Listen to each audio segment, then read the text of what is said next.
It is Tuesday, March 1st, 2022. This is Baseball Today. I'm Chris Rose, and that looks like Trevor Plouffe, but I don't recognize him because he's not just wearing a swimsuit on some boat in Cabo. Yeah, can a man go on vacation, a quick jaunt with his wife to celebrate his friend's 40th birthday party? Hell, I mean, I see you survived, barely.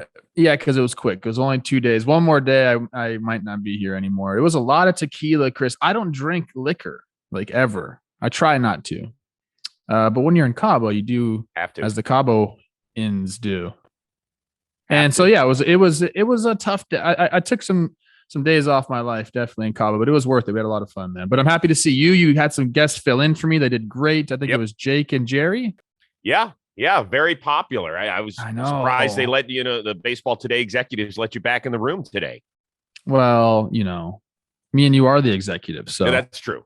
That's true. I heard it was a 1-0 vote with one abstention, but let's move on. All right. So last night, the Twitterverse was just exploding. I don't know about you, but I was hitting refresh like every 8 seconds. It was hilarious. It was like everyone was focusing on the same thing. Bobby Nightingale last night, the hero. Are you kidding me? I mean, people love the dunk on old Bobby, but last night he was working hard. Yeah. And yeah, I mean, we got a lot of information, and I'm pretty surprised that what's being reported as, it seems like we're making some real momentum. At the beginning of the day, we did a show yesterday, and I was like, this ain't gonna happen. Horrible. Because there hadn't been any movement. Not only that, you had heard the tenor of the talks had totally changed to the point where like baseball was upset with the union. And I was like, holy shit, this is really, it's about to explode. We're done. And then late night, as they got closer and closer to that deadline, I can't even call it a deadline. It's not a deadline. It's like the teacher who says, you've got to turn your term paper in by Monday at 5:00. And then here it is Thursday at noon. And you're like, teach, here's my paper. They're like, okay, good. I appreciate you getting it in. Yeah. Everything's self-imposed by MLB. And we'll see if this chatter is even correct. There might be some issues. They're like, you know what? We can't get past it. This is not a done deal whatsoever.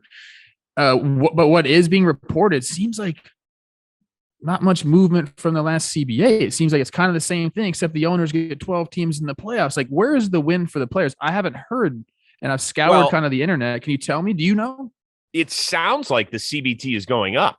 I mean, how much? I heard the penalties seem to be running the same. So that's the thing. The penalties are the same, but that's good for the players based on where the league was. So it sounds like the penalties. I know. That right. doesn't sound like a win. Yeah. But if the CBT itself goes up, and that was the whole point, right? Was that the revenues over the last 5 years went up over 40%, and the CBT was climbing at like a rate of 16 to 18%, something like that over that same 5-year span, something like that. Yeah. I could be off on the numbers a little bit, but it wasn't close. Unless you put the threshold at like $400 million, you have to, the penalties have to go down. They shouldn't stay the same. They shouldn't go up. If the penalties go up, it doesn't matter. Do you know what I'm saying? I agree. But so we'll see. There's got to be some wins because this was a PA who every person I talked to that's part of it said we were dug in, ready to miss games, ready to say, you know what, we're not going to just accept some mediocre deal, some backwards deal. And then we get all this information last night, and I'm just curious. I want to see kind of what the win was for the players, because the 12 teams, which we're going to get to here soon, that's just a win for the owners. Yes, and we've got that as a separate topic here. I would say this: it's one thing to say you're dug in, but when you have the threat of losing money that you can never recoup, it's one thing to say, "Yeah, I'm in," and this isn't a shot at the players. This is anybody. I'd say the same thing. I'd be like, hell yeah, I'm dug in. I'm fighting for what I really believe in. I'm fighting not only for myself, but future generations. But all of a sudden, when somebody takes something out of your pocket that you're never getting back, that's tough. I agree with that to a certain degree. I think, games were threatened to be lost, and there are guys that will lose a lot of money. But also those guys that have lost a lot of money would lose a lot of money, have probably already made a lot of money. Not to mention there's a war chest of money that the PA has to supplement income if there was a strike or the lockout continued. We have a lot of money to do. That war chest it's is big. Not very. It's big. It's robust. We're talking about $15,000 a month. It'll do a lot of things for the players. It's not gonna completely supplement payroll, but it'll help guys, especially guys that aren't making the minimum and need that cash. I mean, that's what you're doing it for. Yes. I know. I'm just saying we're talking about why it is so difficult to dig your heels in. To say it and to do it are two totally different things. I think we can agree on that. I think before we move on here, how do you feel about where we are right now? What does your heart tell you? It tells me we're close. And 24 hours ago, I was saying there's no chance. So hopefully this does get done. I think baseball still has time to save face. How about that? After all this time. Okay, so I will say this. I am taking a red eye to Indianapolis for the NFL scouting combine tonight. Nice. And a lot of my NFL fans who are also kind of fringe-ish baseball fans are going to be asking me, what the fuck is wrong with this sport? Yeah. And I'm going to have to answer it. And I hate doing it. Like, I hate it. Because in the NFL, you never have the player-owner strife. You just don't. It's not a perfect league. They have a lot of issues as well. But they deal with whatever they've got on the field. They seem to improve it all the time. They know how to push the right offensive buttons. It would suck to play defensive back in that league. And here we are. And I think in our sport, we have failed to discuss what really ails the game. And it's not players versus owners. It's how do we make the product more entertaining so that we can broaden our audience. And I think that's the one thing that has been lost in these negotiations. I think so too. Although they were talking about the shift late last night in meeting number 13, they were talking about the shift. That was the first time I had heard about it. Me too. First time. We're also not privy to everything they talk about. True. So here, I have two things to say, then we can move on. One, it's really funny. I just started thinking about this. When you hear an NFL player talk about Roger Goodell, it's always Mr. Goodell. When's the last time you ever heard a baseball player refer to Rob Manfred as Mr. Manfred? It's I have to say this. Not all the players love Roger Goodell. I know, but when they address the penalties. But when they address him in the media, a lot of the times, most time that I've heard is Mr. Goodell. And I think that's kind of funny. It's different for baseball players. Okay. Two, I said we still have time to save face. That's because I too have had fans come up to me, or not fans, people, casual sports fans. They don't even really know what's going on. They know there's something going on, but baseball hasn't missed games. It's still, it's not time for baseball yet for most people. So if we're back, boom, opening day happens. There's going to be a lot of people who didn't even know this happened. ESPN probably doesn't cover this at all, barely. Right. They cover it. Right. Jeff Passan wrote a phenomenal column yesterday. Well, he did. Recommend it. In fact, they unlocked it. Usually it's on ESPN Plus, but go read it. It's really, really good. It's outstanding. And I will leave us with this as we move on to the playoff format. The thing that bothers me most is that there's a group of owners, not all, there's a group of owners who would rather not have their product on the field. Those people should be out of the sport. If I were a fellow owner, I would walk up to them. I'd say, go cash out. Go take your billions that you want, or hundreds of millions, if that's the profit you ended up making, and get the fuck out of here. Because we need to do a better job. We want people to say that how in the world could you run a business and not want it available for its consumers? Because it makes more financial sense for you. And maybe it does. I don't know. None of us know because we don't get a chance to look at the books. But if that is honestly the way you feel about it, that you don't want baseball to be played the first 5 weeks because it could save you money, that's wrong. That pisses me off. I agree. There's a test to become a citizen of the U.S. You have to learn some U.S. history. I've talked to some of my teammates that have gone through this. You got to learn stuff about the U.S. I think owners should be quizzed every year on baseball. Yeah. How much do you pay attention? Who's the best players in the sports? Give me this, and that. I'd love to see it. I wouldn't. That would be really embarrassing. You know what? Maybe we could do that. Ladies and gentlemen, welcome to MLB Owners Pop Quiz. I'm your host, Chris Rose. And today, sitting in the hot seat. No. They would never do that. No. All right. I do want to get to your yesterday. You had a very interesting tweet. You were adamant that please, players, don't give up. We don't want you to have a 14-team playoff. I can live with 12. Are you okay with 12? And what is the problem if we push to 14? I think most people, myself included, would rather stick to what we have now. 10. It used to be 8. I think the wild cards have.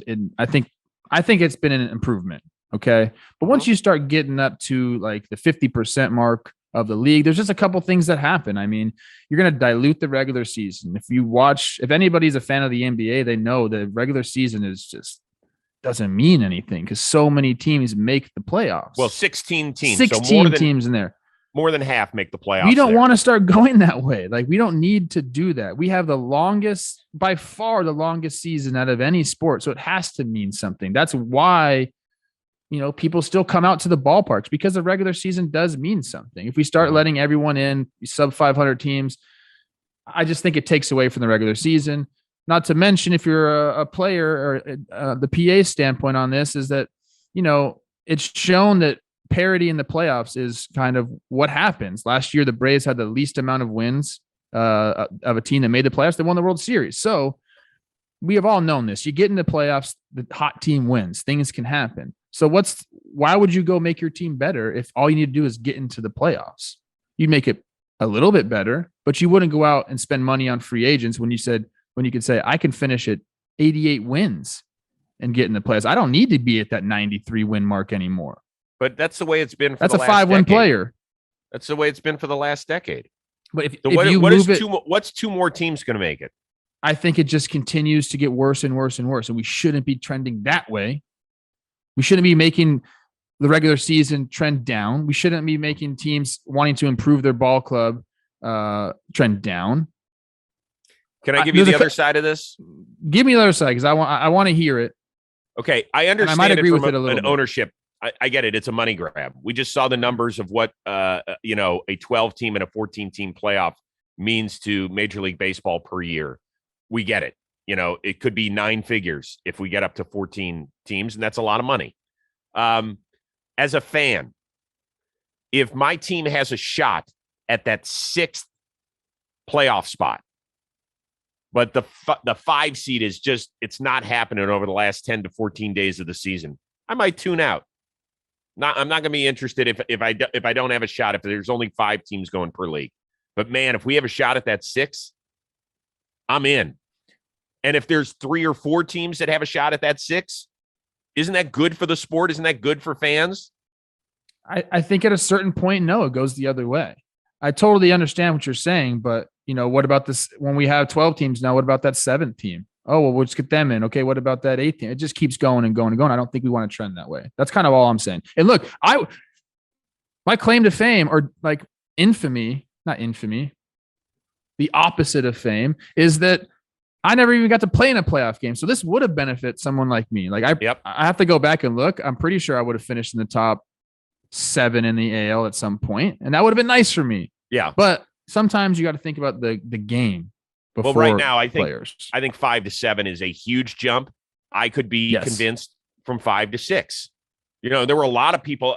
I don't know if you remember the pushback that we got when we added a 5th team in each league to the playoffs. There was tremendous pushback. Tremendous. Now, it's proved to be really good.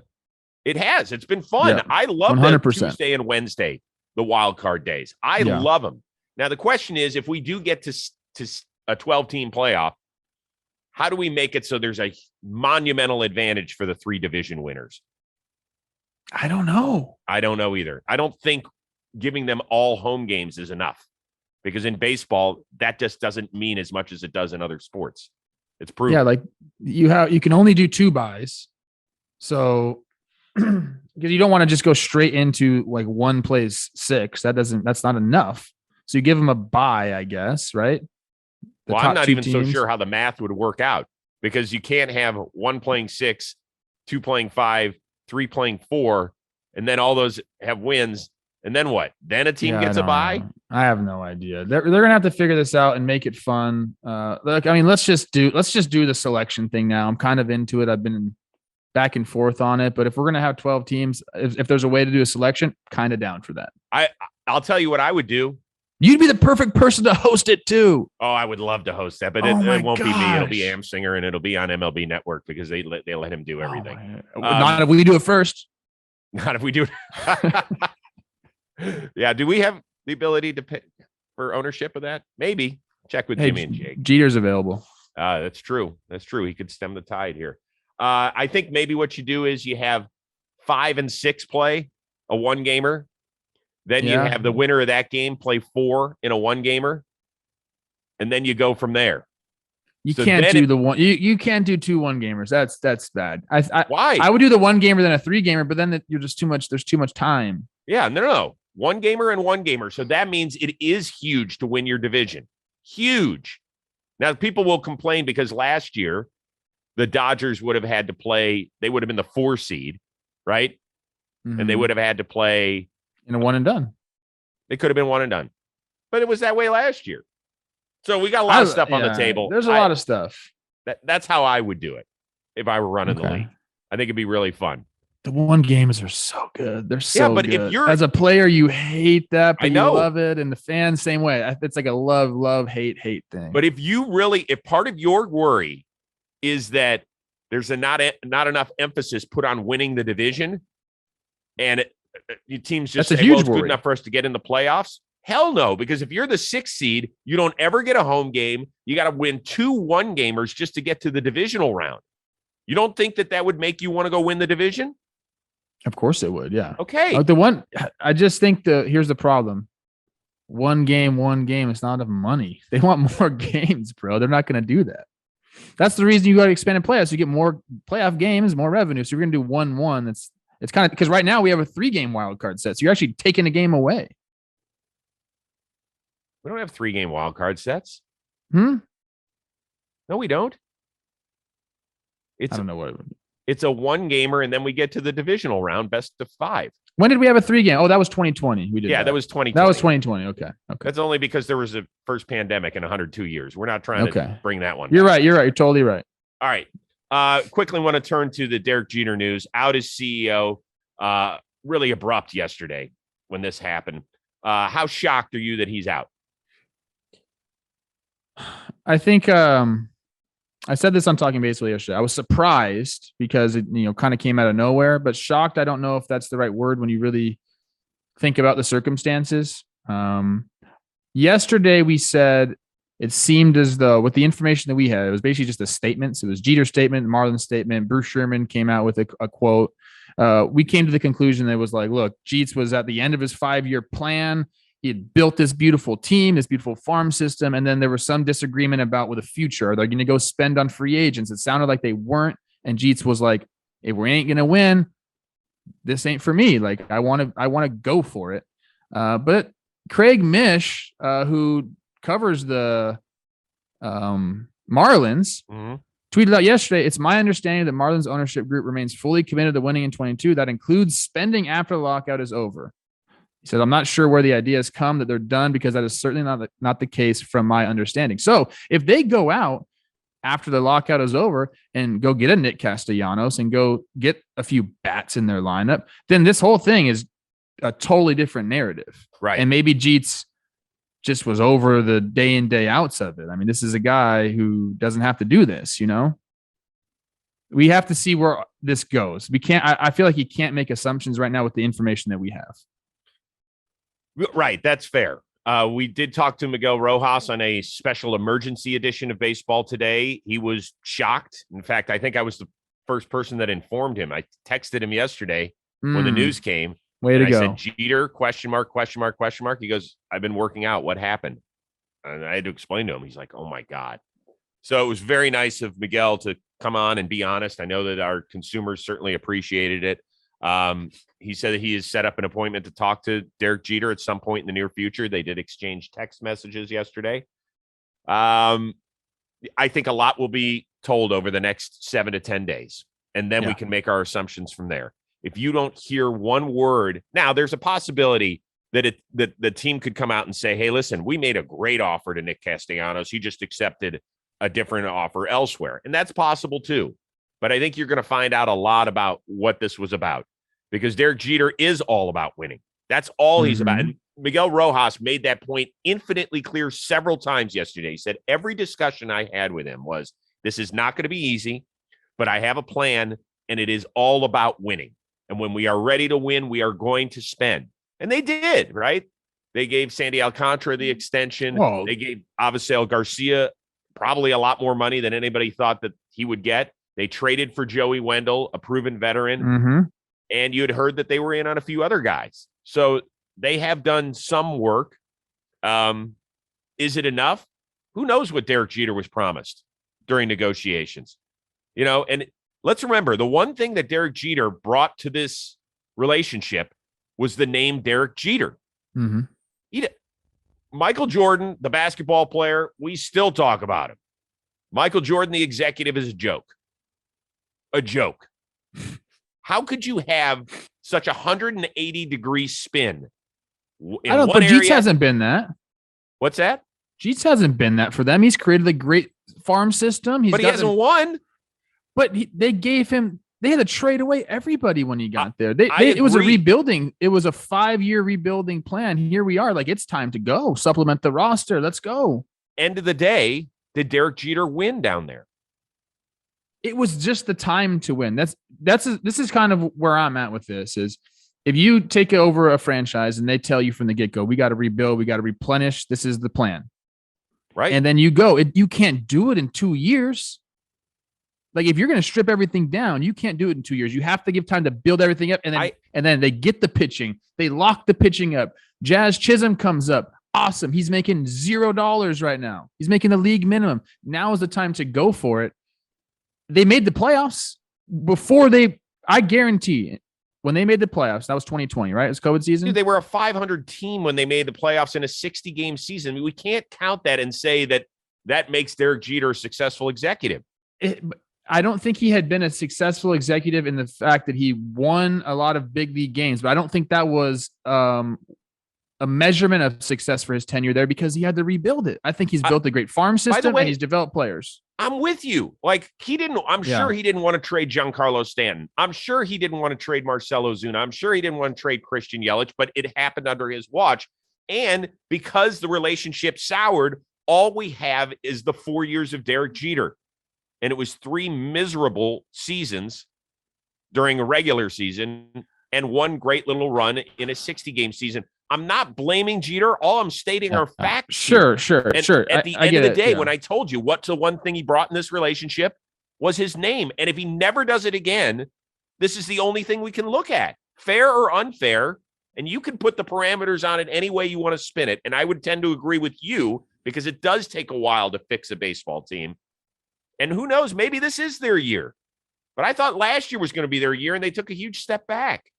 I would venture out to say Miguel Rojas would say he brings more than just a name. Oh, I know. What I'm saying is what he brought into the relationship was his name. Yeah. And I will say this, it's not all doom and gloom for the Marlins. Like, they are set up.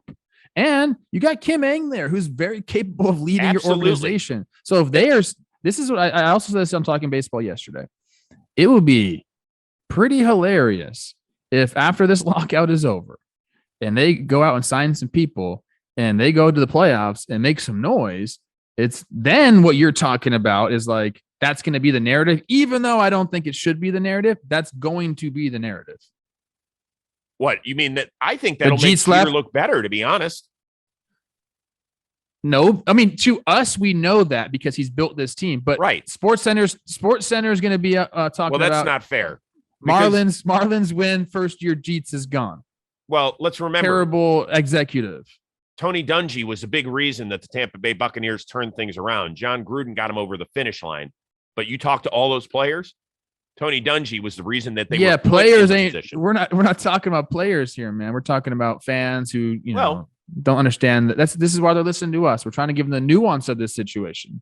Okay, last one real quickly here, and it's off baseball topic. Yes. Did you see Florida man arrested for stealing a crossbow and sticking it in his sweatpants? So do we give this guy a ton of credit for actually doing this, or is he moron of the year?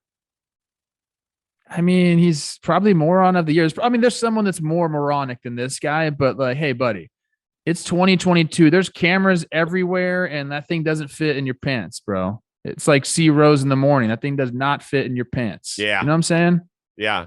I mean, like you sneaking a piece of cake out of the refrigerator. They get up close to the, by the way, that part is the best part, where he sticks the crossbow down and all of a sudden, like, half of his sweatpants come down. Like, and the crutch. Don't sleep on the crutch. Is that a prop, or is there a real problem with that guy? I think it's a prop. I think he knew he was going to be walking weird with it. So it's kind of a smart play by him, to be honest with you. Good diversionary tactic. I would say that if you walk past, like, the person that's checking you out and stuff, and they see you, and that person probably says, dude, you are hung like a crossbow. He probably would have had better luck just holding it in his hand and just walking out the door. All right. Got to wrap this thing up. What do you have coming up on John Boy Media? We got talking baseball. We did yesterday, talking about all the stuff we kind of just covered, and another one coming out tomorrow. But we're starting TPP soon, because this lockout, I think, is coming to an end. What do you got? Yeah, I think this show's going to be coming back 5 days a week pretty soon, to be honest with you. Latest episode of the Rose Rotation with new Tigers catcher Tucker Barnhart. Very funny, good stories. Yeah, I won't believe who he went to high school with in a different sport. Really, there's a great story he has about, there was a pitcher who questioned kind of the way Tucker Barnhart went about things behind the plate. I think we'll send that clip out today, if I'm not mistaken. It said it made him rethink his relationship with pitchers out there. Really, really good stuff. Thought-provoking. I always love talking to catchers. So I've got that. Then I'm off to the combine, but I will see you Thursday on this show. I can't wait. Are you going to be in a hotel room? I will be. Sweet. Yeah. Hey, did Tucker mention not a sweet. Did Tucker mention the moment that we had in the mall in Cincinnati? Did not. No, okay. I wish you had given me that information ahead of time. I think about it from time to time, Tucker, just so you know. Next time he comes on. He promised me he'd come on again. He enjoyed it that much. Special shout out to the one and only producer extraordinaire, Robbie Scirocco. My man T. Plouffe, it's so good to have you back. I thought the guys did a great job, but they ain't me. They ain't me. Yeah. So for Trevor Plouffe, I'm Chris Rose. We'll see you next time on Baseball Today. Let's get a deal done.